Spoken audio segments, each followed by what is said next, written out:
Kosem mending mana? Jadi kutu loncat atau setia sama perusahaan? Di seri Mending Mana minggu ini kita akan bahas buat kalian.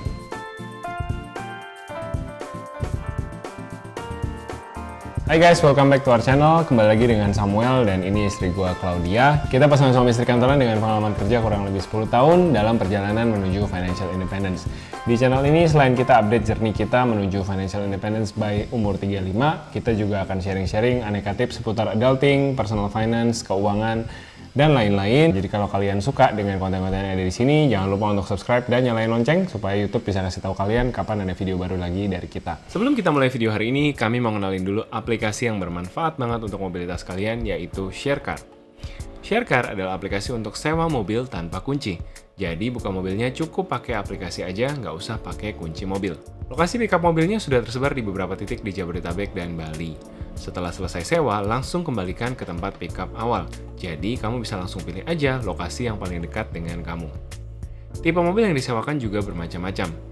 Dan sewa mobilnya itu bisa per jam ataupun seharian sesuai dengan kebutuhanmu. Harganya mulai dari Rp27.000 per jam. Sistem pembayarannya juga cashless melalui kartu kredit. Sharecar bisa jadi solusi kendaraan untuk reunian bareng teman atau kumpul keluarga di bulan Ramadan ini. Biar lebih hemat, pakai aja kode promo BUKBER yuk. Dengan Sharecar, sewa mobil instan serasa mobil pribadi. Bulan April ini kita lagi bikin series, yaitu series Mending Mana. Nah, di sini kita akan jawabin pertanyaan-pertanyaan dari kalian juga yang kalian tanyain di komen maupun di Instagram DM kita. Kosem, Ciklau, mending mana, X atau Y? A atau B gitu. Nah, kita akan coba bikin comparison dan tidak pernah konklusinya menggiring opini, tapi selalu menyatakan dengan fair kira-kira facts apa yang perlu kalian pertimbangkan dan mengajak kalian untuk memutuskan sendiri. Sambil tentunya sharing pengalaman kami ya. Betul. Tapi pengalaman kami bukan kebenaran absolut gitu ya. Betul. Cuman sekedar sharing. Buat kalian pertimbangkan juga. Nah, topik minggu ini adalah tentang karir nih gitu. Kalian mending mana? Jadi kutu loncat yang pindah-pindah terus setiap beberapa tahun sekali, atau mending setia di satu perusahaan dalam periode waktu yang cukup lama. Nah, sebagai konteks sebelum kita mulai sharing, kita dua profesional yang karirnya itu sangat berbeda jalannya gitu ya. Kalau gua itu lebih kutu loncat. Jadi kurang lebih dalam 10 tahun berkarir ini gue udah bekerja di 8 atau 9 perusahaan, lupa saking banyaknya, cek LinkedIn gue aja nanti. Tapi rata-rata 1 tahun atau 2 tahun sekali gue pindah kantor. Tuh, sedangkan kalau saya 10 tahun berkarir bekerja di 3 kantor. Jadi lebih setia ya dalam tanda kutip gitu. Nah, profesinya apa? Kalau gue seorang HR manager saat ini, HRD. Kalau Clau? Marketing manager.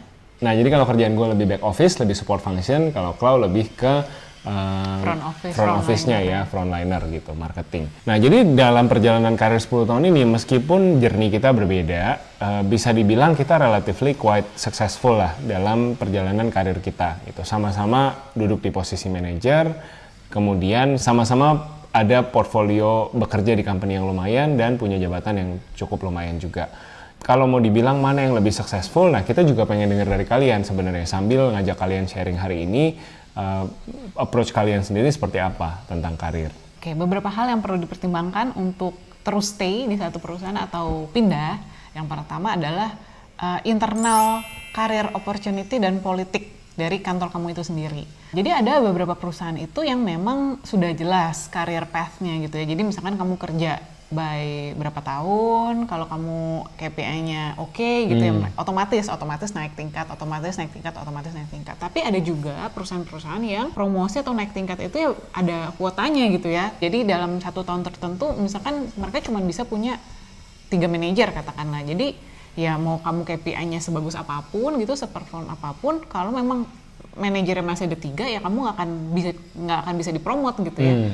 Jadi manajer gitu. Nah, sebagai contoh company yang seperti itu, dulu gue pernah kerja di headhunter di mana promosi jadi manajer itu tidak ditentukan oleh politik, tapi benar-benar ditentukan oleh seberapa besar performance kamu gitu ya, seberapa besar sales kamu yang kamu bawa ke dalam perusahaan di semester itu gitu. Kalau kamu memang berhak, misalkan persyaratannya 2-3 semester berturut-turut kamu overachieve, ya kamu bisa jadi manajer gitu. Manajer memanage apa ya tidak ada, kamu tetap kerjanya sendiri tapi level kamu naik jadi manajer yang diiringi dengan kenaikan gaji juga. Nah, ada juga mungkin politik kantor. Maksudnya gini, jadi ada satu kantor itu yang memang misalkan ada ada si A dan si B gitu ya. Katakanlah si A kerjanya udah lebih lama gitu ya.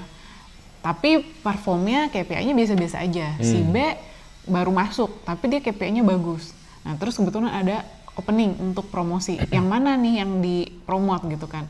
Nah, ada kantor-kantor itu yang lebih menghargai masa kerja gitu ya. Jadi si A walaupun dia mungkin performanya tidak sebagus si B karena dia udah lama, maka dia yang dipromosi. Giliran gitu. Ya? Iya, jadi nunggu giliran. Ada juga yang seperti itu. Nah, kadang-kadang kan kalau anak muda nih ya suka nggak sabar gitu kan kalau nungguin gitu, dan maksudnya mereka maunya cepet naik gitu, maunya lari gitu ya, kejar gitu ya. Mungkin stay di kantor yang seperti ini mungkin kurang cocok gitu ya, dan sebaiknya bisa pertimbangkan cari kesempatan kenaikan karir di kantor lain. Nah, faktor berikutnya yang harus kalian pertimbangkan adalah jenis pekerjaannya. Nah, kayak tadi gue udah ceritain di awal, gue orang HRD, kalau orang marketing. Jadi by function sebenarnya ada ekspektasi dari industri masing-masing. Kalau HRD biasanya ekspektasinya adalah, oke, kamu stay-nya beberapa cycle ya. Cycle tuh 1 kali tahun buku gitu. Misalkan 2-3 cycle deh baru kelihatan hasil kerjaan kamu, karena HRD biasanya membuat kebijakan, membuat aturan gitu ya, membuat program. Biasanya program itu baru bisa dirasakan manfaatnya setelah 2 atau 3 cycle berlanjut gitu. Nah, jadi apakah saya HRD yang baik? Saya HRD yang nakal sebenarnya teman-teman, karena 1 tahun sekali pindah. Tapi bisa juga dibilang karena nature kerjaan saya, bisa dibilang pekerjaan gue bukan HRD yang konvensional. Jadi kalau teman-teman mungkin kebayangnya HRD bagian rekrutmen, bagian payroll, bayar gaji, bagian industrial relation kalau ada konflik dengan karyawan gitu ya. Kalau gue nih bagian project management. Jadi kenapa gue bisa bilang cycle kerja gue pendek-pendek, tapi gue masih bisa nunjukin performance karena project gue udah selesai gitu. By the time gue resign, 1-2 tahun gue resign, ada project-project yang udah bisa gue banggakan lah ketika gue job interview ke tahap selanjutnya. Nah, tapi balik lagi, ekspektasi industri kalian terhadap profesi kalian tuh bisa jadi berbeda gitu dengan kita. Nah, kalau gimana kok?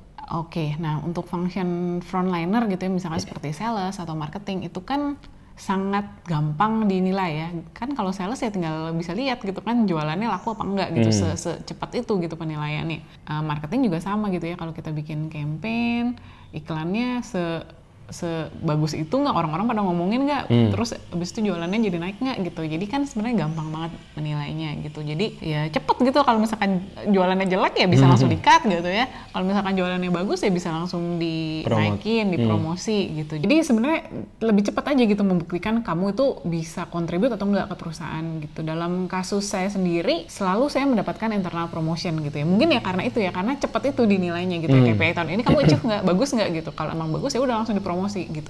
Jadi saya merasa nggak ada insentif gitu ya buat saya cepat pindah-pindah gitu, karena toh saya kerja baik-baik, perform di perusahaan ini, saya mendapatkan promosi gitu.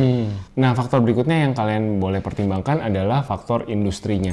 Jadi kita bisa lihat lah selama pandemi aja 2 tahun terakhir, industri-industri mana yang growing, industri mana yang justru sunset atau slowing down gitu. Kalau kalian saat ini mungkin merasa gue kayaknya ada di industri yang lagi melambat, otomatis bisnis lambat, berarti kan kebutuhan untuk orang, untuk manpower juga berkurang gitu. Bisa jadi bukannya malah ada tempat buat promosi, tapi malah ada pengurangan karyawan. Bisa jadi juga promosinya nggak secepat industri yang lagi berkembang gitu ya. Kayak tempat gua kerja sekarang di industri digital ini justru karena industrinya lagi growing dan industrinya masih muda, belum ada banyak tenaga kerja yang bisa ditemukan untuk industri ini gitu. Jadi kalau kalian ngerjain sesuatu yang baru, yang benar-benar belum banyak orang yang bisa, wah itu kesempatan besar untuk mendapatkan income yang besar juga gitu. Karena belum banyak orang yang bisa ngerjain apa yang kalian kerjain. Pikirkan juga gimana kalian bisa mencapai posisi di mana kalian harganya mahal dan banyak yang mau gitu, karena kalian langka dan nggak ada yang bisa ngerjain kerjaan yang kalian bisa kerjain sekarang. Ya, seperti kata salah satu bos saya, coba pikirkan what only you can do. Gitu. Jadi ya udah apa yang cuman kamu doang yang bisa kasih gitu. Nah itu yang bikin kamu mahal gitu dan dicari orang-orang. Terus yang harus dipertimbangkan juga prioritas kamu apa? Sekarang ini kamu lagi di musim hidup apa gitu. Jadi kalau misalkan kita pindah-pindah kantor itu yang dipertimbangkan bukan cuman dari kenaikan gajinya ya gitu, karena kita harus pertimbangkan juga harus penyesuaian lagi cara kerjanya gitu. Kita harus adjust lagi dengan timnya, dengan bos-bos barunya gitu kan. Nggak gampang gitu ya untuk kita bisa kenal sama satu orang, terus kita bisa kerjanya enak gitu ya, dan bisa ngerti gitu dia yang dia mau apa sih gitu, cara reporting yang dia suka kayak gimana sih, cara ngomong yang dia suka kayak gimana sih, cara presentasi yang dia suka kayak gimana sih. Itu kan semua butuh penyesuaian dan butuh pembelajaran lagi gitu ya. Pasti untuk orang-orang yang banyak pindah-pindah mungkin seperti Sam itu sih luar biasa gitu ya, tiap kali pindah kantor penyesuaian lagi dan nggak selalu berhasil dan gitu nggak ya? selalu berhasil gitu. Kadang-kadang pas interview kelihatannya kayak cocok gitu, oke. Tapi jangan lupa gitu ya, interview itu kan seperti two people lying to each other. Jadi maksudnya ya namanya kan lagi PDKT gitu ya, dari perusahaan juga ya pasti nunjukin yang bagus-bagusnya gitu ya, dari si kandidat juga pasti nunjukin yang bagus-bagusnya gitu. Ya kayak lagi pacaran lah gitu, tapi pas udah beneran jadian kan baru kenal gitu kan, oh ternyata ada kekurangannya juga gitu kan, dan belum tentu kekurangannya itu bisa diterima dengan baik. Ya sama seperti itu juga gitu, waktu kita cari kerjaan baru belum tentu kerjaan baru itu ternyata kita suka atau nyaman gitu ya. Dan ya walaupun ini klise, tapi uang bener-bener bukan segalanya gitu. Bisa loh gitu orang sesetres itu ya dapet bos yang sangat nggak cocok gitu ya, walaupun gajinya misalkan lumayan, ya itu stres gitu, tapi kan tiap hari stres sampai nggak bisa tidur gitu. Apa itu worth it juga gitu kan. Jadi ya yang perlu pertimbangan juga prioritasnya kali ya gitu. Nah seperti saya ini untuk saya sekarang ini ya udah nyaman gitu ya mungkin ya dengan kantornya gitu, dan saya juga bukan orang yang ambisius gimana gitu ya, jadi ya udah gitu ya senang-senang aja gitu tinggal di kantor ini, dan rasanya nggak pengen cari-cari lagi gitu secara aktif ya gitu. Tentu kadang-kadang kalau misalkan ada headhunter yang menawarkan pekerjaan ya biasanya sih ya oke, coba explore, coba dengar dulu gitu. Tapi maksudnya secara pribadi saya juga tipe orang yang nggak ambisius gitu, jadi ya udah senang-senang aja di satu kantor untuk tinggal lama di situ, selama nggak ada hal-hal yang nggak enak banget gitu ya. Nah kalau dari gua nambahinnya adalah prioritas hidup itu bergeser seiring dengan usia. Kalau buat teman-teman yang masih 20 something, pastinya sekarang ambisius, pengen kejar karir, pengen kayak yang lain-lain gitu ya, pengen ngerasain jadi karyawan mbak-mbak SCBD kayak gimana gitu mungkin. Jadi itu akan bergeser pasti. Nanti kalian masuk ke late 20s, early 30s gitu ya. Seperti kami sekarang, kami ada di early 30s. Udah nggak menarik lagi punya kantor di tengah kota Sudirman gitu. Buat kami mungkin sekarang ya kalau bisa balance ya, kalau bisa ada juga working from home gitu, supaya kami bisa juga saling enjoy each other, ada di rumah gitu. Itu juga jadi priority kami gitu kan, karena at the end of the day kita ngelihat oh ternyata di luar kantor masih ada kita harus balancing dengan keluarga, masih ada harus balancing dengan anak gitu.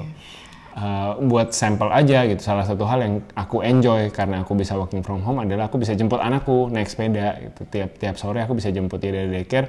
Itu kalau kita di Sudirman posisinya gitu ya, jam setengah 6 itu nggak mungkin kekejar untuk jemput anak dari daycare. That's the example bahwa priority shift itu bisa banget terjadi di kehidupan teman-teman. Dan mungkin energinya juga ya gitu kan, kalau 20 something kan masih gitu, kuat gitu kan, hajar semuanya gitu. Tapi kalau udah 30 itu udah terasa banget gitu ya, capek-capek gitu, kayak udah nggak bisa lari-lari deh gitu. Maksudnya kita yang lebih stabil aja gitu. Mulai stok balsam, minyak-minyak tuh mulai minyak angin, balsam, tiger, dan ya itulah tolak angin dan sebagainya. Betul. Ya. Nah jadi kembali lagi untuk menjawab pertanyaan, mending mana kutu loncat, pindah-pindah atau stay di satu perusahaan. Nah tadi itu sudah kami share beberapa poin yang mungkin bisa dipertimbangkan. Yang pasti kayaknya nggak ada jawaban absolut lagi-lagi ya, dan nggak ada satu jalan menuju Roma gitu. Jadi memang kalau mau kejar karir ya bisa banyak cara sih gitu ya, dan banyak faktor sih sebenarnya dalam berkarir itu ya. Satu sisi oke, kita pastinya dong harus perform, harus memberikan yang terbaik gitu ya ke perusahaan gitu kan, membuktikan bahwa diri kita itu memang bisa kontribusi gitu dan bisa membawa pengaruh positif ke perusahaan itu ya. Tapi di sisi lain kan banyak faktor-faktor eksternal ya, kayak misalkan sekarang tiba-tiba lagi COVID gitu, terus ekonomi lagi slowing down, mereka jadi nggak punya budget untuk promosi dan sebagainya. Itu kan sebenarnya di luar kuasa kita ya. Lalu juga misalkan ya tadi itu ya kebijakan-kebijakan kantor gitu dan lain-lain lah gitu. Jadi banyak yang sekali hal-hal di luar sana yang bukan di dalam kuasa kita gitu untuk menentukan kita bisa promote atau enggak gitu. Ya, jadi kalau misalkan saya sih ngelihatnya in summary, do your best and let God do the rest. Karena memang ada hal-hal yang di luar kuasa kita, sesimpel itu gitu. No matter how good you are at something, kalau memang it's not your time gitu ya nggak akan dapat gitu. Tapi satu sisi jangan berdiam diri aja gitu. Betul. Dan jangan kayak oh ya udah anyway kalau memang hoki-hokian ya ngapain gue usaha, ya nggak gitu juga gitu. Karena success is hard work meets opportunity gitu. Kalian harus hard work dulu gitu. Kalian harus do your part dulu. Jadi waktu opportunity itu datang kalian siap untuk seize the opportunity. Ya kalau dari dulu gue pegang adalah karir itu di tangan gue sendiri. Bukan di tangan perusahaan, bukan di tangan bos, bukan di tangan some invisible hands yang mengatur kondisi di kantor gitu ya. Pada akhirnya kita hanya bisa faithful ke profesi kita, skill-skill yang kita punya. Itulah yang akan jadi skill-skill yang bisa dijual ke company, dan kalau tidak di company yang A, berarti mungkin di company B, company C, atau company lain yang nanti bisa membeli skill kita tersebut gitu. Jadi pikirkan baik-baik kalian mau jadi profesional seperti apa. Apakah kalian mau jadi seorang yang punya branding kutu loncat kayak gua, atau setia seperti Klau gitu ya. Karena itu juga ngaruh ke nilai jual kalian. Ada recruiter di luar sana yang takut sama kutu loncat, ada yang lebih senang sama yang tipenya seperti Klau gitu ya, yang setia sama perusahaan. Dua sisi mata uang gitu. Whether it will hurt your branding atau it will help your branding. Jadi berstrategilah sedemikian rupa sehingga branding kalian tetap kompetitif. Dan satu hal juga yang menurut saya sangat penting itu adalah tetap harus jaga hubungan baik gitu ya. Walaupun misalkan kalian loncat-loncat, pindah-pindah gitu, ataupun misalkan kalian stay di satu perusahaan gitu, yang pasti harus terus jaga hubungan baiknya gitu ya. Jadi misalkan kalau kalian memang sudah tidak happy dengan perusahaan, ya mendingan pindah aja gitu ya, nggak usah dijelek-jelekin di sosmed gitu, atau cari ribut mungkin sama orang-orang di kantor gitu ya. Kita play nice aja lah gitu ya, jaga hubungan baik, jaga nama baik ya, karena ya kita nggak pernah tahu gitu kapan kita ketemu orang itu lagi gitu. Dan seperti yang saya bilang ya, nama baik itu ya benar-benar aset kamu yang paling berharga gitu. Jangan sampai kamu punya cap pembuat onar atau troublemaker gitu ya. Jadi yang penting tetap jaga hubungan baik. Kalau emang udah nggak suka, udah nggak happy, mendingan udah resign aja daripada bikin masalah gitu ya di kantor itu. Oke, jadi kalian tim yang mana? Tim Samuel atau tim Claudia? Tukang resign atau tipe yang setia? Kalian boleh share di komen box di bawah. Juga mungkin boleh bagi pengalaman karir kalian ke teman-teman yang lain. Kalau kalian suka video hari ini, boleh banget untuk subscribe dan nyalain notification sekali lagi supaya YouTube bisa ingetin kapan ada video-video baru dari kita. Kalau kalian pengen kepoin kita di kehidupan kita sehari-hari, boleh follow kita juga di sosial media kita. Dan kalau punya pertanyaan, bisa kirim email ke sini, nanti kita akan baca dan jawab pertanyaannya. Stay safe and stay healthy. Thank you for watching. See you next week. Bye-bye.